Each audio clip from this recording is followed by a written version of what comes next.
can start now. ठीक है ma'am मैं करता हूँ। Thank you, sir.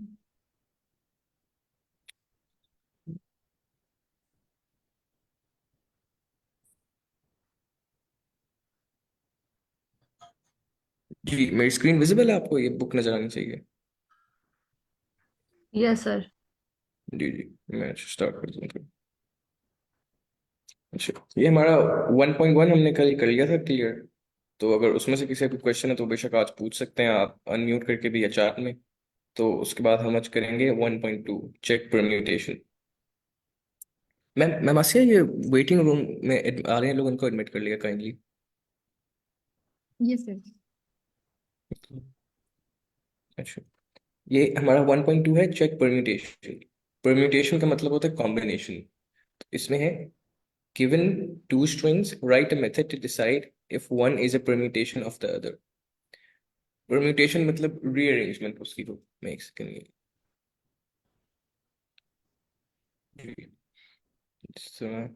एक सी सर जी जी ऐसा ये पेज नंबर काइंडली बताइएगा।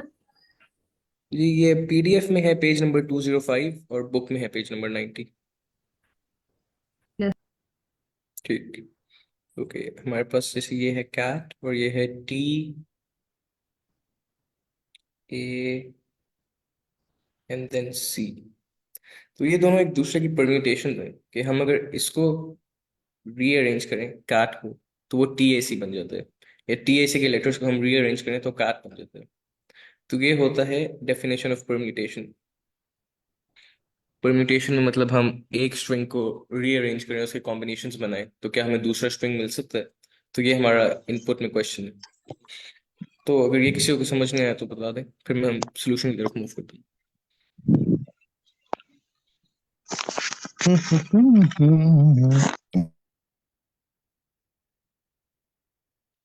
जी चलिए मैं अज्यूमिंग कि क्लियर होगा सबको, मैं सोल्यूशन की तरफ मूव करता हूँ। इसमें जिस तरह हमें प्रोग्रामिंग में करना होता है इंटरव्यूज के दौरान, कि सबसे पहले हमने क्लैरिफाइंग क्वेश्चंस पूछने होते हैं इंटरव्यू से। कभी कभार इंटरव्यू जान के हमें सारा डेटा नहीं देते ताकि वो देखें कि हम उनसे क्लैरिफाइंग क्वेश्चंस पूछते हैं नहीं। तो इन दिस केस हमारे क्लैरिफाइंग क्वेश्चंस एक तो ये होगा कि केस सेंसिटिव है। फॉर एग्जांपल अगर मैं इधर ही ड्रॉ करूँ, पर इसी एग्जांपल में सी कैपिटल होता है हमारा सिर्फ। तो C A T and then T A C. तो क्या ये एक दूसरे की दोनों की परम्यूटेशन होंगी या नहीं, क्योंकि इसमें परम्यूटेशन लेटर वाइज तो होंगे लेकिन केस सेंसिटिव है। इस टीएसी को अरेंज रीअरेंज करके हम कैट तो बना सकते हैं, लेकिन ये यहाँ कैपिटल है जबकि यहाँ सी स्मॉल है। तो ये हमने एक इंटरव्यू से क्लैरिफाइंग क्वेश्चन पूछना होगा जिसमें हमने लिखा हुआ कि केस सेंसिटिव है या नहीं।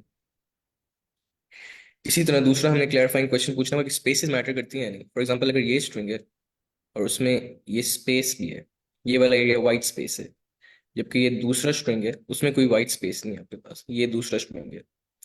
तो ये टेक्निकली एक दूसरे की परम्यूटेशंस हैं, लेकिन क्या हम वाइट स्पेस को काउंट करते हैं या नहीं। कि अगर स्पेस आ जाए तो फिर हम काउंट करते हैं एक दूसरे को परम्यूटेशन। फॉर एग्जाम्पल ये जिस तरह एग्जाम्पल्स दी हैं गॉड और डॉग, ये परम्यूटेशंस तो हैं एक दूसरे की, लेकिन हमने क्या देखना है ये जो स्पेस है इससे अफेक्ट होगी परम्यूटेशन या नहीं। तो ये हमने क्लैरिफाइंग क्वेश्चंस पूछने इंटरव्यू से। इसके बाद अगर हम लॉजिकली देखें तो परम्यूटेशंस दो तभी हो सकती हैं, एक second, फिर से ड्रॉप। डिफरेंट लेंथ की स्ट्रिंग्स एक दूसरे की परम्यूटेशन कभी नहीं हो सकती। जिस तरह अगर सर ये सर ये हो वेरी सर जो आपने ये स्पेस बताई है यानी कि गॉड गॉड और डॉग, तो ये तो वेरिएबल में काउंट होगी ना, गॉड की जो स्पेस है। जी जी ये आपका पॉइंट सही है, हमने ये इंटरव्यू से क्लैरिफाई करना है। कुछ केसेस में इंटरव्यू कहेगा कि यस अगर स्पेस है तो वो वेरिएबल में काउंट होगी लिहाजा परम्यूटेशन नहीं हो सकती। कुछ केसेस में इंटरव्यू कहेगा नहीं हम स्पेसेस को इग्नोर कर सकते हैं, अगर स्पेस भी हो इनपुट में तो वो मैटर नहीं करता, तो उनको हम डिफरेंटली हैंडल करेंगे। तो ये हमने क्लैरिफाइंग क्वेश्चन इंटरव्यू से पूछने होते हैं, ये वाला क्वेश्चन और केस सेंसिटिविटी का क्वेश्चन। तो आपका पॉइंट वैलिड है, तो ये डिफरेंट इंटरव्यूअर्स डिफरेंट टाइप के क्वेश्चन देते हैं ताकि वो जज कर सके सोल्यूशन। तो हम उसकी बेसिस पे मॉडिफाई करेंगे जो हमें इंटरव्यू करेगा। तो ये आपका क्वेश्चन वैलिड है। मैं सी ए टी और दूसरा स्ट्रिंग है सिर्फ सी ए। तो ये दोनों तो एक दूसरे के परम्यूटेशन हो ही नहीं सकते। क्यों? क्योंकि लेंथ ही डिफरेंट है दोनों की। तो इससे हमें पता लगता है कि परम्यूटेशन होने के लिए सबसे जो पहली चीज है, जो लाजमी चीज है, जो नेसेसरी है, वो ये है कि दोनों की लेंथ इक्वल हो। अगर ये टी सी और ए है और ये सी ए टी है, तो फिर तो हम इनको रीअरेंज कर सकते हैं और परम्यूटेशन हैं एक दूसरे की। लेकिन हमने मेन चीज देखनी है सबसे पहले, जो प्रोग्रामिंग में कहते हैं इसको बेस केस, कि हम अपना प्रोग्राम चलाने से पहले कुछ कंडीशंस देखते हैं कि अगर ये कंडीशंस फुलफिल होंगी तब हम इनपुट को चेक करेंगे, वरना हम डायरेक्टली फॉल्स रिटर्न कर सकते हैं। तो इस केस में सबसे पहले तो हम ये चेक करेंगे क्या एक दूसरे की लेंथ इक्वल है इनकी या नहीं। तो यहाँ अगर हमें सबसे पहले हम ये चेक करेंगे।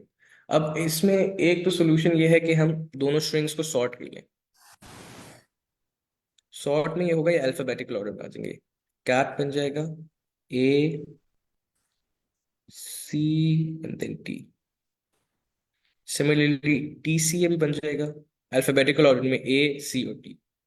ए सी और टी। अब सॉरी फॉर सॉर्ट करके इंटरप्शन। हम, जी जी प्लीज। सर ये वही बुक है जो आप लोगों ने आपने मीन्स के स्लैक में शेयर किया है, जिसका ग्रीन कलर वाला कवर है।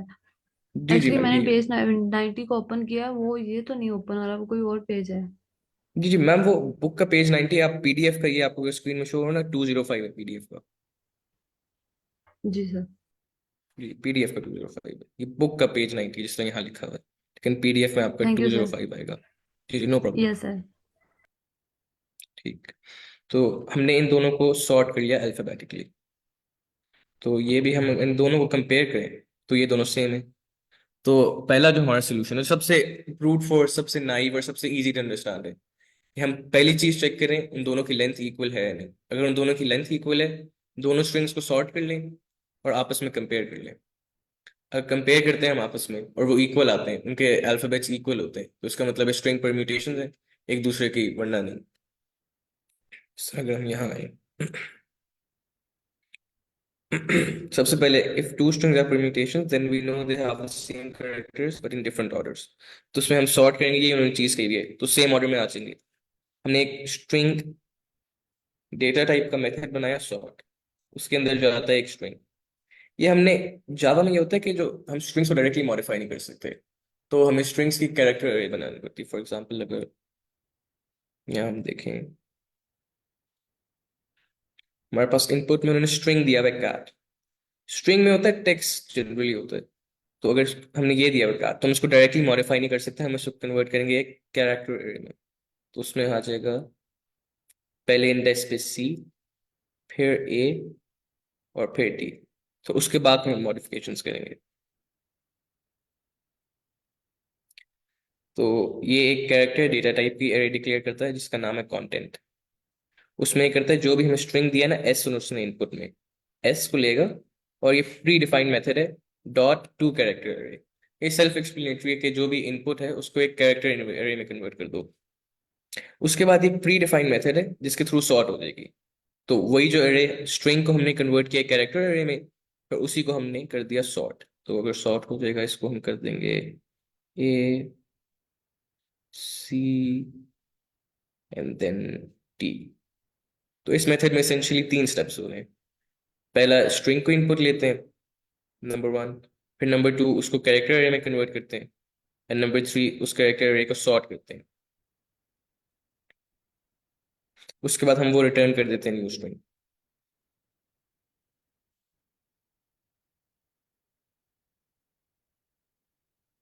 अच्छा, ये हम फिर मूव करते हैं बूलियन में। बूलियन में होता है ट्रू या फॉल्स। तो ये बूलियन मेथड है परम्यूटेशन के नाम से। इसमें दो स्ट्रिंग्स आते हैं, स्ट्रिंग एस और स्ट्रिंग टी। हम सबसे पहले ये चेक करते हैं कि इफ एस डॉट लेंथ, दोनों की लेंथ एसेंशियली अगर इक्वल नहीं है फिर तो परम्यूटेशन हो ही नहीं सकते। तो अगर इन दोनों की लेंथ इक्वल नहीं है तो ऑटोमेटिकली आप रिटर्न फॉल्स कर दें। सर सिर्फ लेंथ को देखा जाता है या साइज को भी देखा जाता है? सर स्ट्रक्चर और साइज को भी तो देखा जाएगा ना? जी जी आपका क्वेश्चन सही है, ये ना हमने इंटरव्यूअर से पूछना है सवाल। अब जिस तरह इसमें अगर हम देखा जाए तो दोनों स्ट्रिंग्स की जो लेंथ है वो तो 3 है, लेकिन इसमें वाइट स्पेस आ रही है तो इसमें तो साइज ज्यादा हो गया। इसमें वाइट स्पेस यस नहीं सर। है तो इसमें साइज कम हो गया। तो वो हम इंटरव्यू से पूछेंगे कि आप क्या कंसिडर करते हैं। कुछ इंटरव्यूज कहेंगे कि वाइट स्पेस मैटर नहीं करते, इसमें भी लेंथ 3 है, इसमें भी लेंथ 3 है। कुछ इंटरव्यूज कहेंगे कि वाइट स्पेस मैटर करती है, तो इसकी लेंथ 3 है लेकिन इसकी लेंथ 3 नहीं हो सकती क्योंकि वाइट स्पेस भी है। तो ये आपने बहुत अच्छा पॉइंट बताया है, लेकिन ये हम इंटरव्यू पे डिपेंड करता है। कुछ इंटरव्यूअर्स कहेंगे कि आप वाइट स्पेस को कंसिडर करें, कुछ उनको कहेंगे कि आप उसको ना कंसिडर करें। तो इस केस में हम एज्यूम कर रहे हैं कि हम सर वो वाइट स्पेस को कंसिडर नहीं कर रहे। जी जी।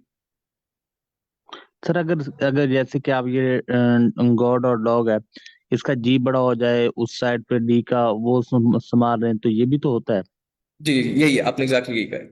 दूसरी उन्होंने ये क्लैरिफाइंग क्वेश्चन की केस सेंसिटिव है या नहीं, ये उन्होंने कहा is God a permutation of dog. ये भी हम इंटरव्यू से क्लैरिफाई करेंगे कि आप केस सेंसिटिव को काउंट करते हैं परम्यूटेशन में या नहीं, कि अगर किसी का केस छोटा लेटर्स है या बड़े लेटर्स है। तो ये दूसरा क्लैरिफाइंग क्वेश्चन होगा। ये सारा इंटरव्यू डिपेंड करता है। इन दिस केस हम अज्यूम कर रहे हैं कि केस सेंसिटिव भी नहीं है, मतलब अगर छोटा बड़े लेटर्स हो उससे भी फर्क नहीं पड़ता, अगर स्पेस हो या ना हो उससे भी फर्क नहीं पड़ता। इस केस में हम ये अज्यूम कर रहे हैं। ठीक है, क्लियर ये। यस सर, लेकिन सर यहाँ पे एक चीज गलत है, बुक में गॉड और डॉग का डिफरेंस कर रहे हैं। अहले मुस्लिम तो अच्छा जानते हैं, लेकिन यहाँ पे गलती की है। जी सर, वो मैंने एक इसलिए नॉन दूसरी मुस्लिम और एग्जांपल दी थी, कैट और टीएससी वाली मैंने इसलिए एग्जांपल की थी।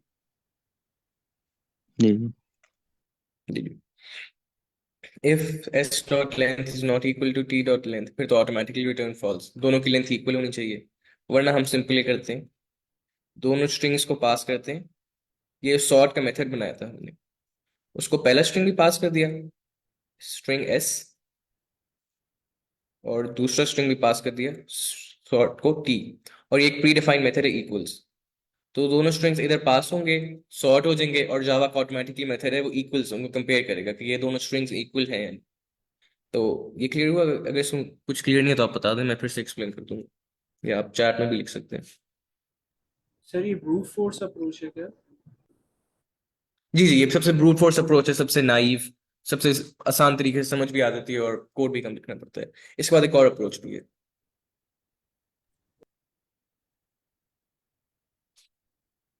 कि उन्होंने जो आपने पॉइंट रेज किया ना, उन्होंने मेंशन भी किया है, it's not as optimal in some senses but it may be preferable in one sense. ये क्लीन है, सिंपल है, इजी टू अंडरस्टैंड है। लेकिन अगर एफिशिएंसी की बात करें हम, तो फिर हम इसको डिफरेंट तरीके से इंप्लीमेंट कर सकते हैं, क्योंकि सॉर्टिंग की जो कम्प्लेक्सिटी आती है वो n log n होती है। अगर इंटरव्यू हमसे फॉलो अप क्वेश्चन में क्या कि आपने क्वेश्चन तो सॉल्व कर दिए, अब इसकी टाइम कम्प्लेक्सिटी जो है, जो टाइम लगता है एल्गोरिथम को चलने के लिए, वो आप कम करें, तो फिर हमें ऑप्टिमाइज करना पड़ेगा उसको। तो ये अगर पहला सोल्यूशन किसी को क्लियर नहीं है तो काइंडली बता दें, तो फिर मैं आपको दूसरा सोल्यूशन पर एक्सप्लेन करता हूँ आपको। सर जो पहली वाली प्रॉब्लम है उसमें हम लोग लेंथ को बस कंपेयर कर रहे हैं, लेकिन हम लोग परम्यूटेशन को तो देख ही नहीं रहे। जैसे हमारे पास कैट था और फिर हमने टीसीए किया, लेकिन वो इस वाले कोड में तो वो मेंशन नहीं है ना। नहीं नहीं, पर उसके बाद हम सॉर्ट करेंगे, सबसे पहले लेंथ देखेंगे, लेंथ के बाद हम सॉर्ट कर देंगे। सॉर्ट करने से मैं फिर से ट्राई कर दूँ। जिस तरह कैट को अगर हम कर दें सॉर्ट, तो हम हो जाएगा A C and then T. देखो टी खाना ए खा तो सी को हम पजामा। ए सी एंड देन टी। तो इसमें पहला तो हम ये चेक करेंगे कि इन दोनों की लेंथ इक्वल है या नहीं। हमने पहले चेक किया कि लेंथ इक्वल है दोनों की। दूसरे स्टेप पे गए, इन दोनों स्ट्रिंग्स को हमने पास किया इस मेथड में, जिसने इसको सॉर्ट कर दिया। ये दूसरा स्टेप हो गया, सॉर्ट हो गए। तीसरे स्टेप में हम इन दोनों को कंपेयर करेंगे, क्या ये दोनों इक्वल हैं। ए इक्वल है, सी इक्वल है, टी इक्वल है, तो फिर हम रिटर्न कर देंगे ट्रू। तो उसमें हम सॉर्ट करेंगे ताकि हम चेक करें कि परम्यूटेशन है या नहीं। अगर हम सॉर्ट करेंगे तो परम्यूटेशन का इसलिए पता लग जाएगा, सारे कैरेक्टर्स एक ऑर्डर में आ जाएंगे। फिर हम कैरेक्टर्स को वन बाय वन कंपेयर कर लेंगे, तो अगर सारे कैरेक्टर्स इक्वल हुए और लेंथ भी इक्वल है, इसका मतलब परम्यूटेशन है, वरना परम्यूटेशन नहीं होगी। ये क्लियर हो गया मैम आपको? Yes sir. जी जी। चलो, किसी और का कोई सवाल है तो वो पूछ सकते हैं, फिर हम दूसरे उस पर move करते हैं।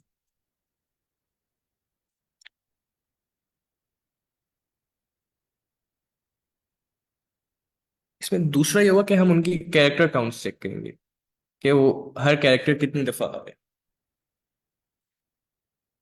सो यहाँ पहले तो हम वही करेंगे, लेंथ इक्वल नहीं है तो रिटर्न फॉल्स। सॉरी,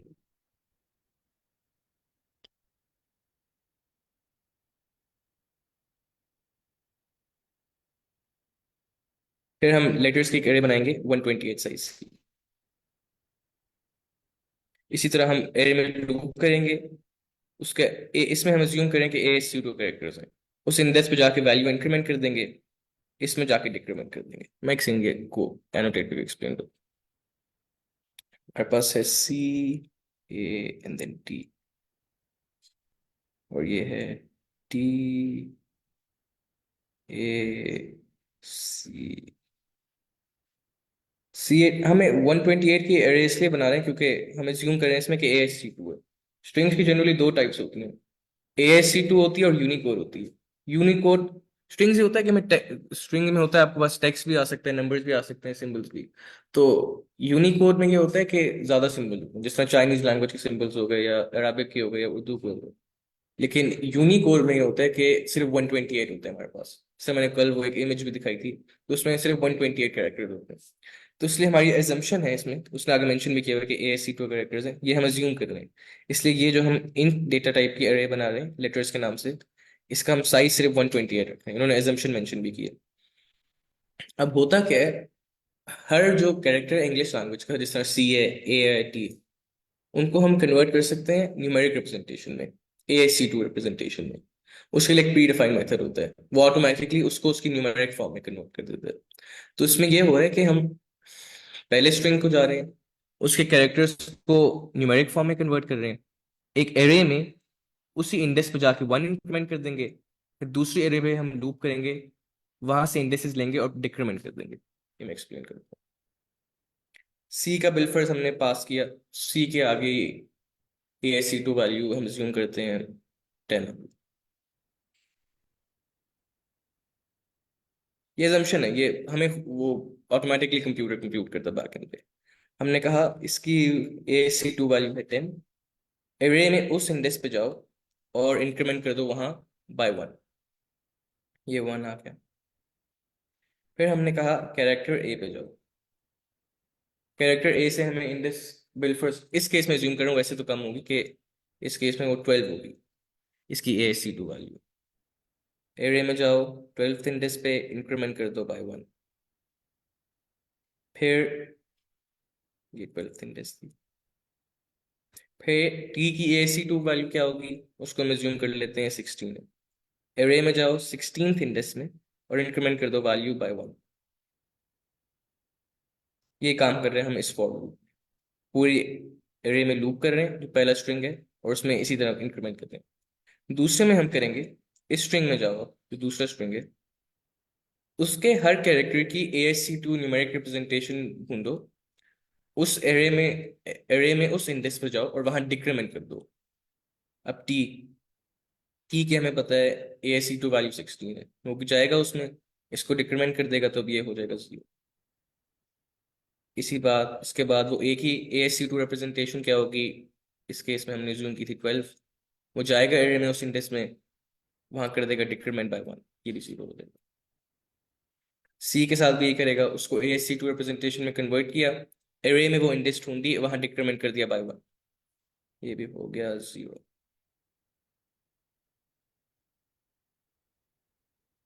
देखिए कि अगर किसी में भी 0 से कम आ जाता है, लेस देन 0, तो इसका मतलब रिटर्न फॉल्स। अगर 0 के इक्वल आ रहा है, इसका मतलब रिटर्न ट्रू। क्योंकि हम पहली एरे में सारे एलिमेंट्स में इटरेट करेंगे तो काउंट इंक्रीमेंट हो जाएगी, और अगर उतने ही कैरेक्टर्स होंगे दूसरी एरे में तो उतनी काउंट डिक्रीमेंट हो जाएगी। अगर पहले फर्स्ट नहीं होता कैरेक्टर, फॉर एग्जाम्पल TAC ना होता हमारे पास, अगर होता है यहाँ बेस के भी कोई और कैरेक्टर डालता हूँ, यहाँ अगर होता B, अगर होता है यहाँ TBC, तो वो B की ASC2 वैल्यू आ जाती है उसके पास 13। उधर पहले ही 0 था तो वहां डिक्रीमेंट कर देता बाय 1, तो ये आ जाता -1। तो अगर किसी की भी वैल्यू 0 से कम है तो वो ऑटोमेटिकली फॉल्स रिटर्न करती है। इसमें बेसिकली लॉजिक ये है कि हम देख लें कि अगर कैरेक्टर्स इक्वल हैं तो पहली एरे में लूप करेंगे, हर इंडेक्स पे काउंट इंक्रीमेंट कर देंगे बाय 1। दूसरी एरे में लूप करेंगे और वहां कैरेक्टर्स जो हम काउंट है वो डिक्रीमेंट कर देंगे बाय 1। तो अगर काउंट्स इक्वल होंगी कैरेक्टर्स की, तो उसका मतलब ऑब्वियसली कि वो इन द एंड जीरो हो जाएगा, जिस तरह 2 -2 जीरो हो जाएगा, तो इसी तरह कैरेक्टर्स की काउंट इवेंचुअली जीरो हो जाएंगी। तो अगर किसी में भी जीरो से कम होती है तो इसका मतलब वो कैरेक्टर ऐसा है जो दोनों एरियाज में कॉमन है। इस तरह इस केस में अगर TBC होता तो ये दोनों में कॉमन नहीं है, कॉमन नहीं है तो परम्यूटेशन नहीं हो सकती, पर वहां रिटर्न फॉल्स कर देगा। वरना अगर ये चल जाए तो पूरा लूप तो रिटर्न ट्रू।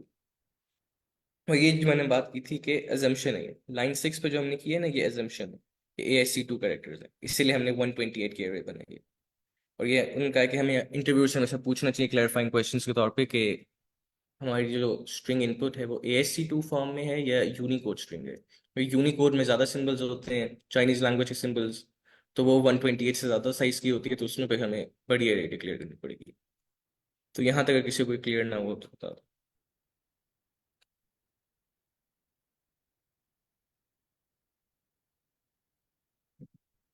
आप चार्ट में पूछ सकते हैं अगर आपको माइक म्यूट करके पूछना है मुझसे।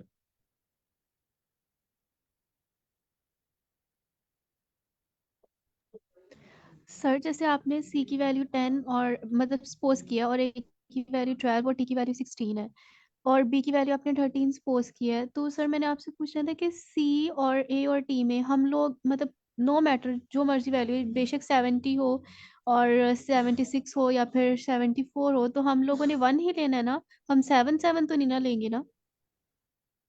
नहीं नहीं, उस दीजिए आपका पॉइंट सही है, उसी इंडेक्स पे जाएंगे जो भी इंडेक्स है।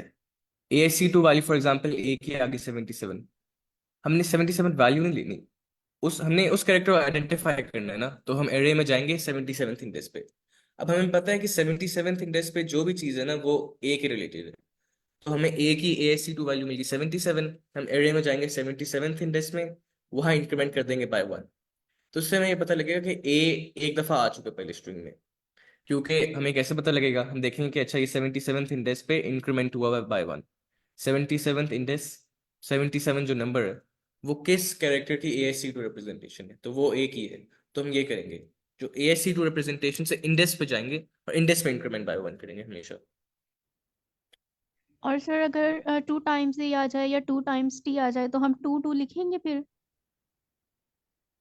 फिर हम जी जी वो हम फिर इंक्रीमेंट कर देंगे ना बाय 1। पहली दफा टी आया हमने 1 कर दिया, फिर अगली बार फिर से टी आया तो फिर से हमने इंक्रीमेंट कर दिया, जिस तरह यहाँ हो रहा है वो प्लस प्लस करते जाएंगे, तो हर दफा +1 +1 +1 होता रहेगा उसी इंडेक्स पे।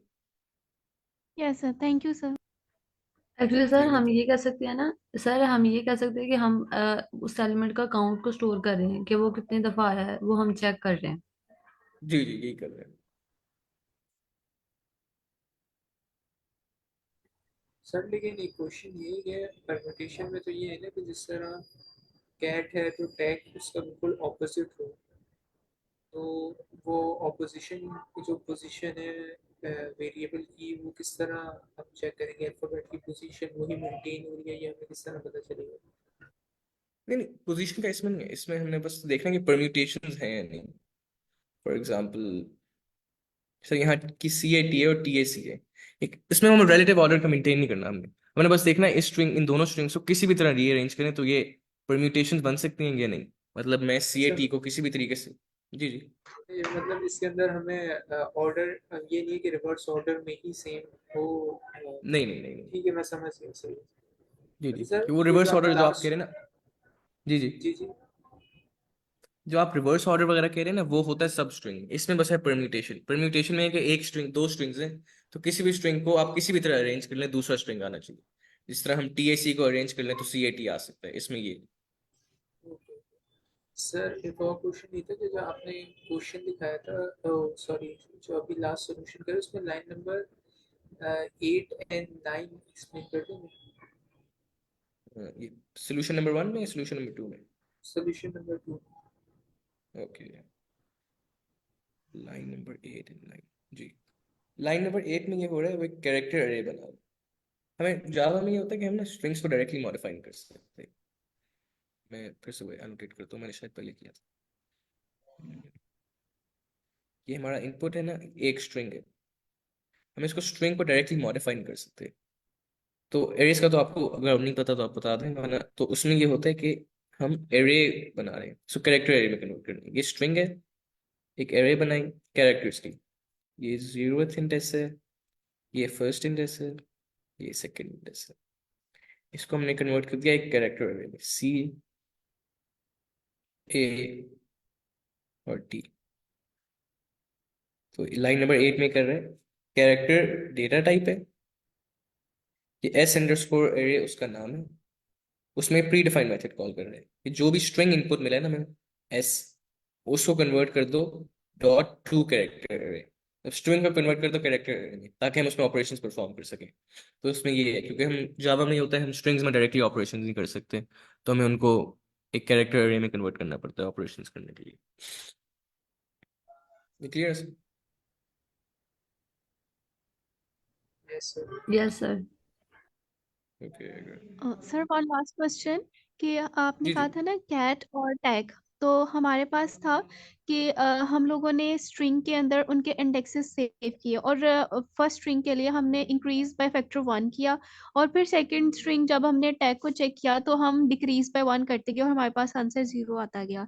लेकिन लेट्स सपोज हमारे पास कैट में CAAT हो और दूसरा वाला जो हमारे पास टैग है यानी वो TAC हो, तो हमारे पास जो ए की वैल्यू है ना वो 2 हो जाएगी, और जब डिक्रीज 1 होगा ना फैक्टर, तो हमारे पास ए की वैल्यू जो है सेकंड टाइम जब हम डिक्रीज कर रहे हैं तो वो 1 हो जाएगी। मैं आपसे ये पूछना चाह रही हूँ कि आपने सोल्यूशन के लास्ट पे कहा था कि अगर आपकी वैल्यू 0 से कम आए, तो इस केस में तो 0 से कम नहीं आ रही। ये आप ये कह रहे हैं CAAT और TAC? Yes sir. जी, इसमें तो ये है कि हम सबसे पहले लेंथ चेक कर रहे हैं। अगर दोनों की लेंथ इक्वल नहीं है तो ऑटोमेटिकली रिटर्न फॉल्स हो जाएगा। जैसे इसमें अगर हम देखें इसकी लेंथ ही कम है, इसको हम अगर किसी तरह मैं बिलफर्स रीअरेंज कर देता हूँ, CA देन टी, तो ये दोनों एक दूसरे के इक्वल फिर भी नहीं आते, क्योंकि एक का डिफरेंस है। तो ये तो सबसे पहला चेक है कि अगर लेंथ इक्वल नहीं है उनकी तो फिर तो हम ऑटोमेटिकली रिटर्न फॉल्स कर देंगे, क्योंकि परम्यूटेशन के लिए लाजमी है कि उनकी लेंथ इक्वल हो। सर आप टैग में जो सी है ना वो डबल कर दें, यानी ये जो सी है वो डबल कर दें। ओके।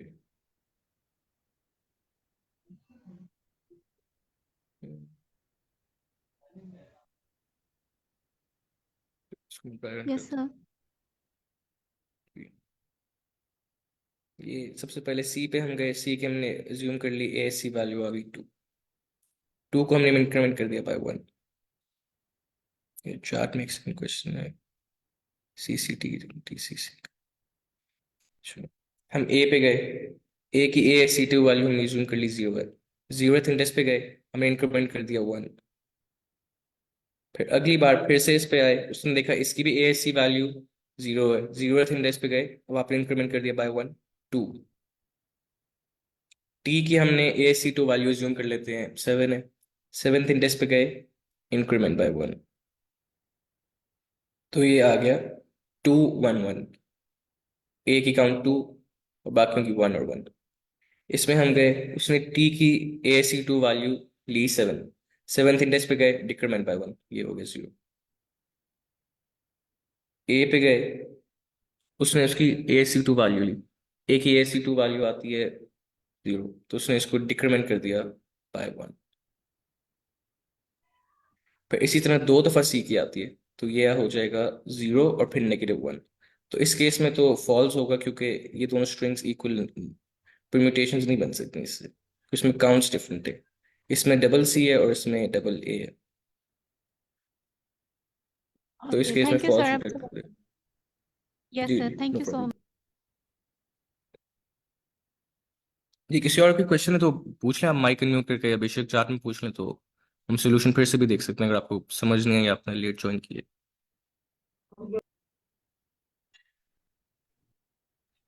Alright sir. सर मुझे लगता है अब हमें नेक्स्ट मूव करना चाहिए।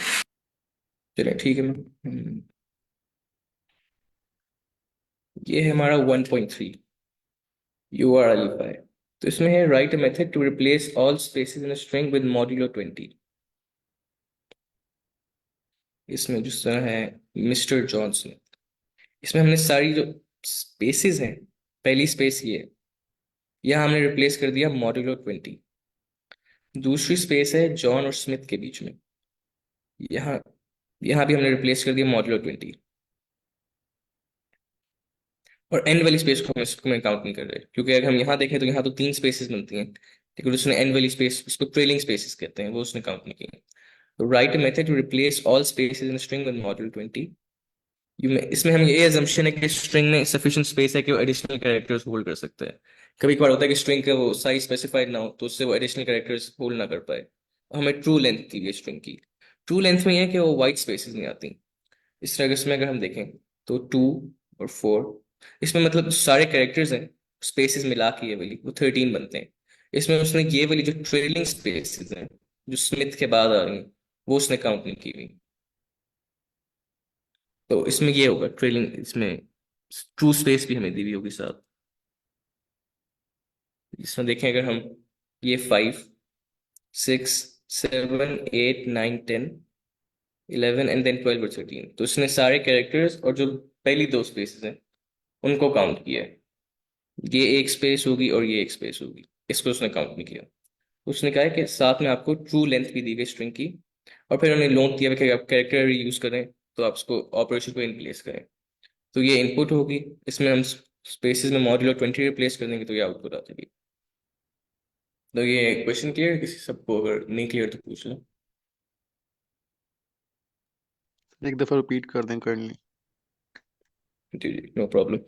इसमें है write a method to replace all spaces in a string with modulo 20।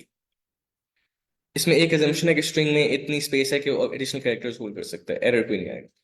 तो इसमें है, जिस तरह यहाँ स्पेस है, पहली स्पेस मॉड्यूलो 20 से रिप्लेस कर दिया। दूसरी स्पेस है जॉन और स्मिथ के बीच में, इसको भी मॉड्यूलो 20 से रिप्लेस कर दिया। तीसरी स्पेस भी तो है स्मिथ के बाद, लेकिन इसको तो हमने मॉड्यूलो 20 से रिप्लेस नहीं किया यहाँ। तो इसमें उसने ये दिया हुआ है कि you are given the true length of the string. अगर हमें स्ट्रिंग की लेंथ मतलब दी हुई होगी इसको काउंट किए बगैर, जो आखिरी स्पेस है उसको काउंट किए बगैर, तो इस पे स्ट्रिंग को हम काउंट करें 1 2 3, फिर 4 5 6 7 8 9 10 11 12 13, तो उसने हमें ट्रू लेंथ भी दी हुई होगी स्ट्रिंग के साथ 13। मतलब इससे एसेंशियली वो ये बताना चाह रहे हैं हमें कि हमें ट्रेलिंग स्पेसेस वाला मसला नहीं आएगा। ट्रेलिंग स्पेसेस का मतलब है जो स्ट्रिंग के एंड पे एडिशनल स्पेस है, वो उसका मसला नहीं आएगा हमें, क्योंकि वो स्ट्रिंग में अगर होगी वो स्पेस, तो उसने हमें बताया होगा कि जो जिस स्पेस पे आपने ऑपरेशन परफॉर्म करने उसकी लेंथ ये है। तो इस केस में ये वाली स्पेस हमें काउंट इसलिए नहीं करनी पड़ेगी। उसने हमें बताया होगा पहले से कि जो जिस पे आपने ऑपरेशन करना है उसकी लेंथ है 13, सारी स्पेस मिला के। तो इसमें ये है कि स्पेसेस हमने सेलेक्ट करनी है और वहां रिप्लेस कर देना मॉड्यूलो 20 से। ये सिंपल जो है इससे। ये clear sir? Yes sir, yes clear sir. है। जी, तो मैं सोल्यूशन करता हूँ। अच्छा, ये इन्होंने एक टिप बताई हुई है स्ट्रिंग मैनिपुलेशन प्रॉब्लम्स के लिए। जनरली तो हम ये होता है कि जिसमें एरे में हम काम कर रहे होते हैं तो हम स्टार्ट से शुरू करते हैं और फिर एंड पे जाते हैं और स्टार्ट से मॉडिफाई करना शुरू करते हैं। स्ट्रिंग मैनिपुलेशन प्रॉब्लम्स में ये होता है कि जिस टाइम हमें स्ट्रिंग इनपुट दी हुई है तो उसमें हम एंड से शुरू करें और स्टार्ट पे जाएं। उसमें क्या है कि there is, because we have an extra buffer at the end, extra space होती है, तो इसलिए हमें वो कैरेक्टर्स आराम से हम चेंज कर पाते हैं। हमें ये नहीं होता कि हमने गलती से कोई ओवरराइट कर दिया है। तो जनरली स्ट्रिंग मैनिपुलेशन प्रॉब्लम्स में ये कन्वेंशन है कि हम एंड से स्टार्ट करें और फिर मॉडिफाई करते हुए स्टार्ट, जिस तरह यहाँ से स्टार्ट करेंगे हम और फिर आगे तक जाएंगे।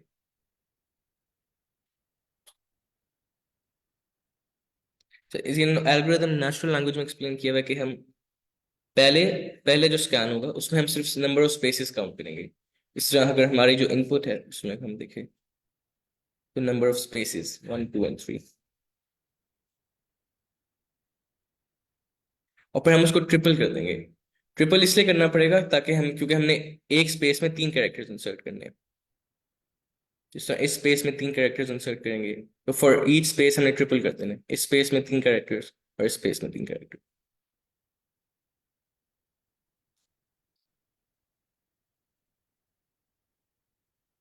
और सेकंड पास में हम करेंगे by tripling this number we compute how many extra characters we will have in the final string, और फिर हम रिवर्स ऑर्डर में एल्गोरिथम इंप्लीमेंट करेंगे। सर मल्टीप्लाई बाय 3 क्यों कर रहे थे? मल्टीप्लाई बाय 3 इसलिए नहीं, हम ट्रिपल करेंगे, वो हमने एल्गोरिथम में एक्चुअली मल्टीप्लाई बाय इस तरह किया हुआ है। ट्रू लेंथ प्लस स्पेस का मतलब, तो ये मैं आपको यहाँ समझाता हूँ। ये है हमारी इसकी जो ट्रू लेंथ है वो है 13। हमने इससे ये इस पे कन्वर्ट करना है। तो हर स्पेस में हमने 3 मॉडिफाई इंसर्ट करने हैं। तो एक स्पेस तो उसने हमें पहले दी हुई है, 2 हमें एक्स्ट्रा डालनी पड़ेंगी। तो मॉड्यूलो हमने पहले से डाल दिया, ये 2 2 और 0 के लिए हमें एक्स्ट्रा स्पेस इंसर्ट करनी पड़ेगी। तो स्ट्रिंग की पहले लेंथ थी 13, तो अब वो हो जाएगी 15 प्लस 2 से। इसी तरह यहाँ उन्होंने एक स्पेस हमें पहले दी है, हमने कैरेक्टर्स इंसर्ट करने हैं 3, 3 कैरेक्टर्स के लिए हमें 3 स्पेसेस चाहिए, जबकि जो उन्होंने इनपुट में हमें दी हुई है स्पेस वो एक है। तो इसलिए हमें फिर 2 से मल्टीप्लाई करना पड़ेगा, 2 इंक्रीज करनी पड़ेंगी स्पेसेस। यहाँ जिस तरह एक स्पेस है, तो एक स्पेस में हम मॉड्यूलो इंसर्ट कर देंगे, फिर हमने 20 को भी इंसर्ट करना है, तो उसके लिए हमें 2 और स्पेसेस चाहिए होगी, तो वो हम खुद क्रिएट करेंगे। तो इसलिए इसमें होगा जो ओरिजिनल इनपुट है 13 लेंथ, जो इसको अगर हम काउंट करें तो इसकी जो लेंथ बनती है वो 17 है। 17 कैसे बनी? 13 प्लस 2 प्लस 2। तो हर हम स्पेस में दो 3 हमें कैरेक्टर्स इंसर्ट करने हैं, तो हर स्पेस में प्लस 2 कर रहे हैं। अगर हम यहाँ एल्गोरिथम में देखें तो ये उन्होंने इम्प्लीमेंट किया हुआ है, true length plus space count multiplied by 2। तो इसमें होगा ट्रू लेंथ हमारी आ जाएगी 13, और स्पेसेस हम काउंट करेंगे तो वो 2 होंगी। फिर हम आखिरी वाले जो ट्रेलिंग स्पेसेस हैं उनको काउंट नहीं कर रहे, तो 2 multiplied by 2 is equal to 13 13 और 4 17 आ जाएगा, ये 17। तो ये हम देख रहे हैं कि हमें नई स्ट्रिंग में कितनी एक्स्ट्रा स्पेस चाहिए, क्योंकि हमने आउटपुट में एक स्ट्रिंग रिटर्न करनी है, तो हमें ये देखना होगा कि उसमें कितनी एक्स्ट्रा स्पेस चाहिए होगी हमें। तो उसके लिए हम ये कर रहे हैं। ये क्लियर हुआ सर आपको? Yes sir. कि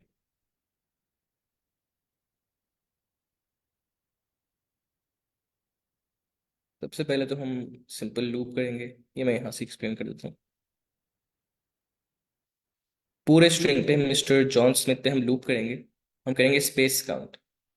जहां भी हमने इफ स्टेटमेंट लगाई हुई होगी कि अगर इंडेक्स की उस इंडेक्स पे वैल्यू नल है, मतलब कुछ भी इंसर्ट नहीं है, तो इसका मतलब है वो स्पेस है, तो वहाँ इंक्रीमेंट कर दो।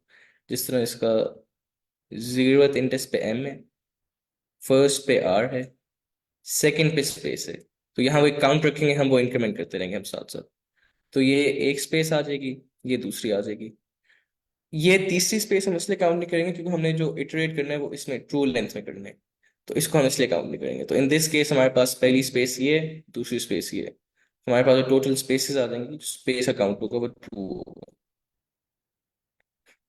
ये लूप हमने चलाया ट्रू लेंथ तक, और अगर हमें किसी भी इंडेक्स पे स्पेस मिली तो हमने स्पेस काउंट प्लस प्लस कर दिया।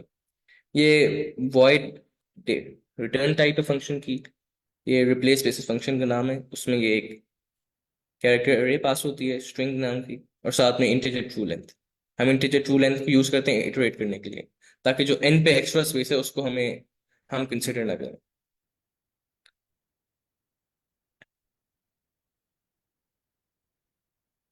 तो ये क्लियर है? फिर मैं इसके बाद ये थोड़ा लेंथी सा है, तो मैं फिर इसको ट्राई रन करना शुरू करता हूँ। Yes sir. Okay, mister John Smith में छोटा सा मिस्टर, ये स्पेस है जॉन,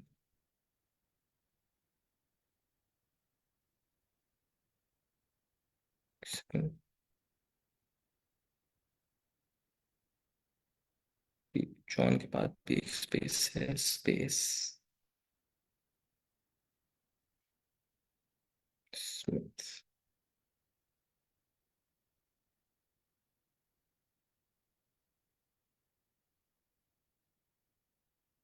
हमने इंडेक्स जो चलाना है वो true length plus space count multiply by 2, ये 13 प्लस 2 मल्टीप्लाइड बाई 2, ये हमारे पास आ जाएगा 17।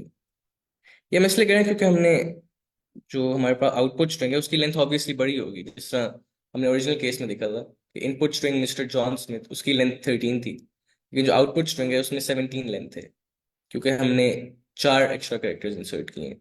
हर एक स्पेस पे 2 कैरेक्टर्स और इंसर्ट किए हैं, 2 नई स्पेसेस बनाई हैं। तो 13 प्लस 2 प्लस 2 17 हो जाएगा। हम देखेंगे for i is equal to true length minus one and i is greater than zero, हम डिक्रीमेंट करते रहेंगे।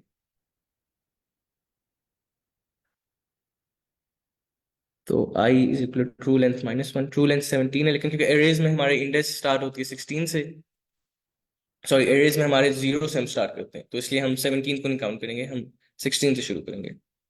यहाँ है 16, 16 से लेके हम जीरो, मतलब ये जो उसने स्टार्ट में मेंशन किया था कि हम स्ट्रिंग मैनिपुलेशन प्रॉब्लम्स में स्ट्रिंग के आखिर से शुरू करेंगे और फिर स्टार्ट पे जाएंगे।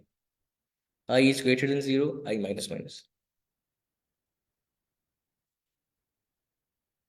इसके बाद ये इफ स्टेटमेंट है, इफ स्ट्रिंग फॉर एग्जांपल इसमें है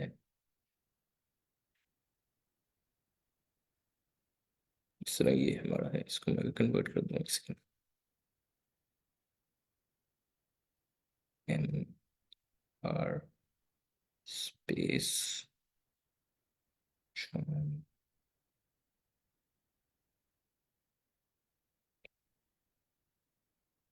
और ये एक और स्पेस,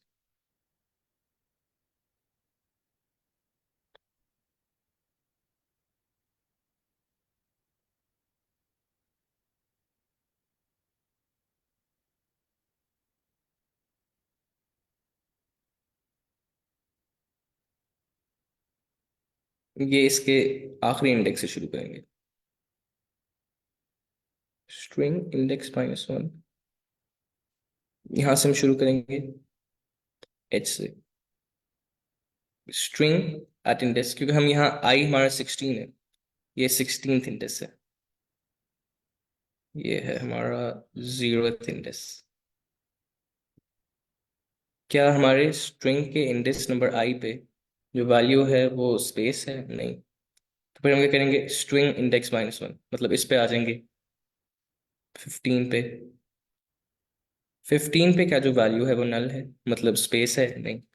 फिर हम 14 पे आ जाएंगे, इसी तरह 14, फिर 13 पे और फिर 12 पे। अब साथ साथ हम इंडेक्स की वैल्यू माइनस किए जा रहे हैं, 17 को हमने 4 दफा माइनस किया इसमें, इसमें हम फिर देखेंगे इस वाले इंडेक्स पे, इंडेक्स नंबर 11 पे, if string I is equal to null, मतलब स्पेस,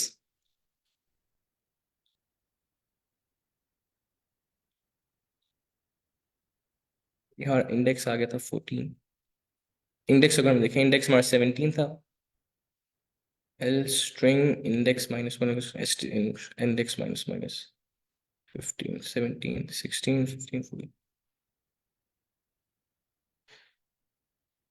इसको हम रन करें एक सेकेंड, कितना हमने एल्गोरिथम रन किया, पहली दफा 16 से हम गए 15 पे, minus one minus one minus one,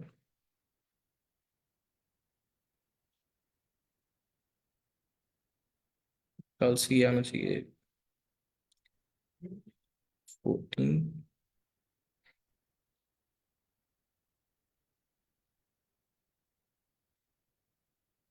15 16, current index से अच्छा करंट इंडेक्स से एक बड़ा हो, तो अगर ये नल आ गया, string index minus one is equal to mod zero, हम इंसर्ट कर देंगे।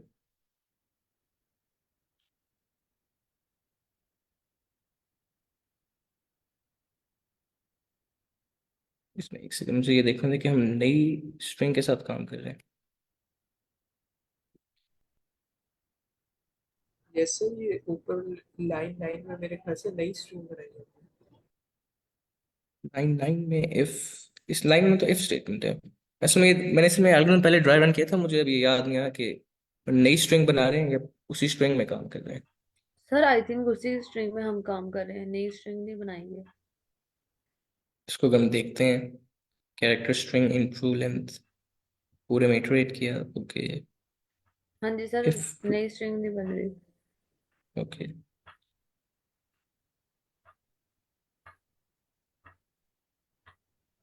अच्छा इसमें सबसे पहले तो वो आखिर में जीरो यहाँ इंसर्ट करेगा।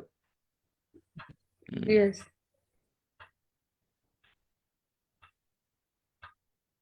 क्योंकि ट्रू लेंथ है हमारी 13 और जो हमारी स्ट्रिंग की लेंथ है उससे ज़्यादा बड़ी है, तो स्ट्रिंग में आखिर में जो स्पेसेस आ रही हैं, तो इसलिए वो उसको समझ जाता है कि ट्रेलिंग स्पेसेस के लिए, तो उसने यहाँ वो मॉड्यूलो स्लैश करके 0 लगा दिया होगा।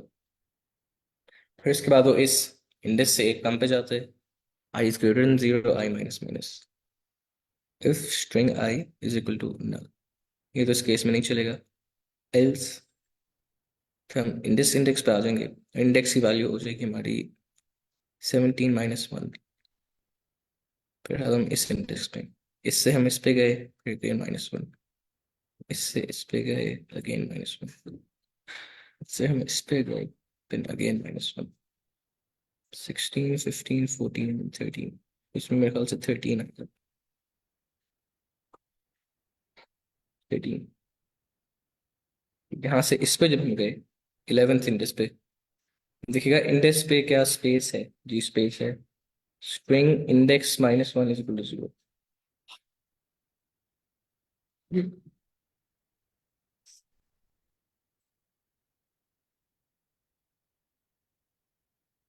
इंडेक्स -1, 13 - 1, फिर वो यहाँ इंसर्ट करेगा 0, यहाँ पर इंसर्ट करेगा वो 2, यहाँ वो इंसर्ट करेगा मॉड्यूलो।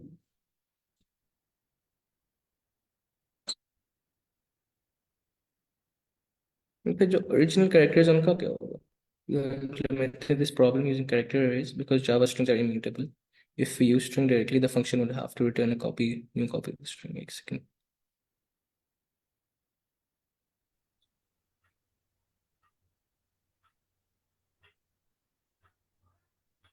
ओके अच्छा, हम इन प्लेस नहीं कर रहे, हम न्यू न्यू एरे बना रहे हैं, ठीक है ठीक। ओके, व्हेन वी स्पी a space we replace it with modulo 20।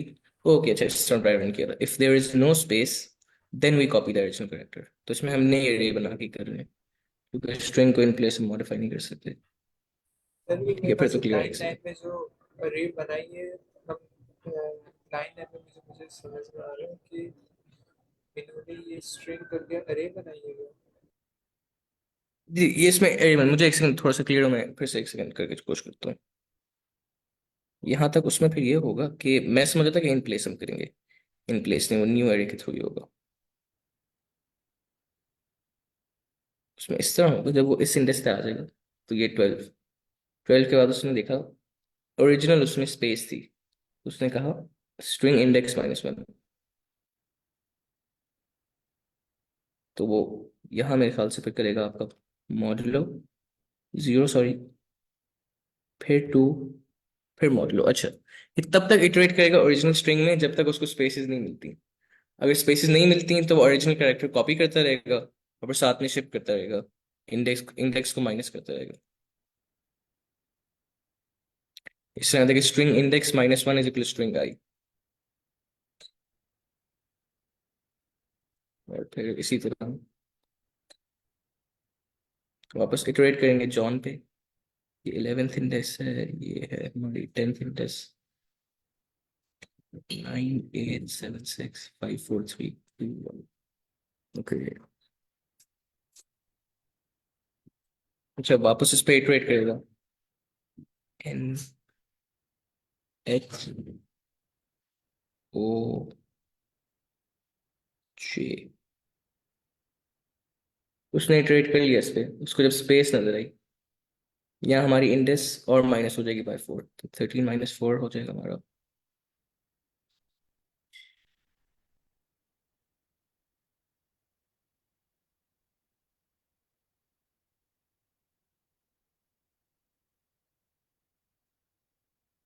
-3, sorry, 10।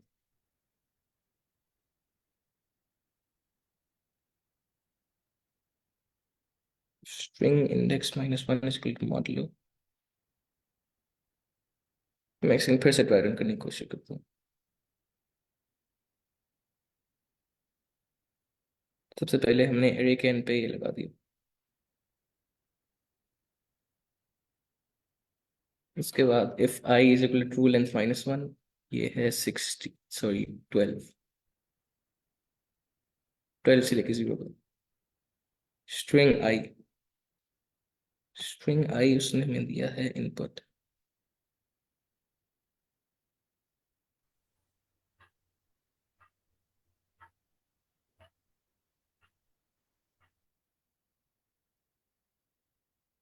if string mister, ये हमने n में, ये स्पेस है जॉन,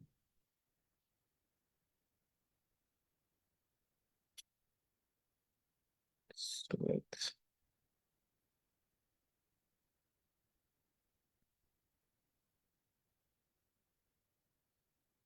सबसे पहले केस में तो उसने यहाँ स्पेस देखी, उसके लिए इसने ये वाला कैरेक्टर लगा दिया।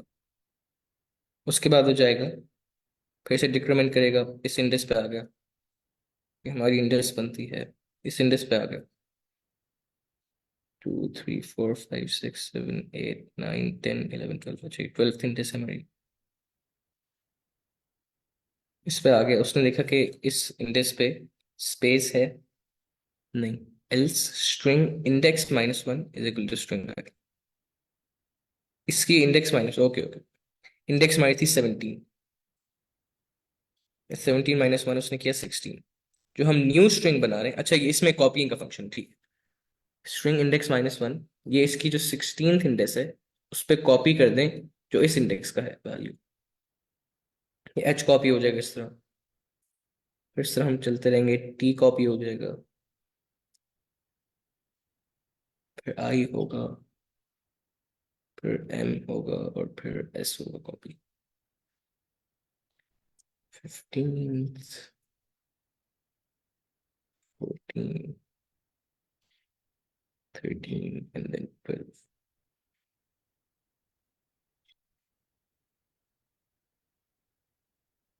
ठीक, अच्छा इस पे हम जाएंगे, if string I is equal to space, ठीक है ठीक। इंडेक्स की वैल्यू उसमें हमारी है 12, करेगा 12 -1 पे 0 लगा दो, 11, 11th इंडेक्स पे कर दो। उसके बाद 12 -2 10th इंडेक्स पे आप ऐड कर देंगे 2, और 9th इंडेक्स पे आप ऐड कर देंगे मॉड्यूलो। तो ठीक है ठीक है, इसकी लॉजिक इसेंशियली ये है कि हम नया स्ट्रिंग बनाएंगे, उसमें ऑपरेशंस करेंगे। नए स्ट्रिंग में ओरिजिनल स्ट्रिंग के, ओरिजिनल जो हमारी इनपुट स्ट्रिंग है वो तब तक कॉपी करेंगे जब तक स्पेस नहीं काउंट हो। जो ही हमें स्पेस मिल जाएगी हम ये कैरेक्टर्स अपेंड कर देंगे। अब जिस तरह हम जॉन पे इटरेट करते हैं, तो फिर 9th के बाद मैं यहाँ नीचे ड्रॉ करता हूँ, ये 8 से this N H O and then J, 7th 6th and 5th index. वो देखता है इसमें जब हम यहाँ पहुंचे तो ये स्पेस है, ये इफ स्टेटमेंट ट्रिगर हो जाएगी। स्ट्रिंग इंडेक्स -1, इंडेक्स हमारा था 5, इंडेक्स -1 4, 4 पे अपेंड कर दें 0, इंडेक्स -2 5, -2 3, 3 पे अपेंड कर दें 2, और -3 5 -3 2, सेकेंड इंडेक्स पे अपेंड कर दें आप मॉड्यूलो, और फिर बाकी हम वही ओरिजिनल एरे कॉपी कर लेंगे मिस्टर। उसमें एसेंशियली काफ़ी लेंथी इनपुट थी इसलिए इस तरह का जंबल अप आ रहा है।